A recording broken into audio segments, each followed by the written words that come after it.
আমরা একটা কবিতার কাছ থেকে একটু শুনতে চাই এই গ্রন্থ থেকে। আমার চোখে পড়লো যেটা কারফিউ, কবিতার নামও কারফিউ হতে পারে। কবিতা লেখাই কারফিউ জারি হোক, 144 ধারা দেওয়া হোক মনের উপর, 2-3টে শব্দের বেশি লেখার অধিকার হরণ করা হোক স্বৈরাচারী। কারো মন খারাপ জেনেও কবিতা লেখা মির্জাফরের বিশ্বাসঘাতকতার চেয়েও মস্ত বড় অপরাধ।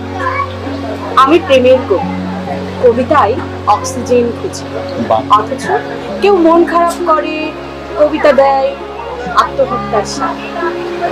সে চোখে কবিতা আরো খুঁজি জ্যোৎস্নার রং, সেই চোখের নীরবতায় বাহ, খুব অপূর্ব এই কবিতার অংশ বিশেষ আমরা শোনার পরে বুঝেছি। এই বই দুটি কোথায় পাওয়া যাচ্ছে বই মেলাতে? আমাদের হচ্ছে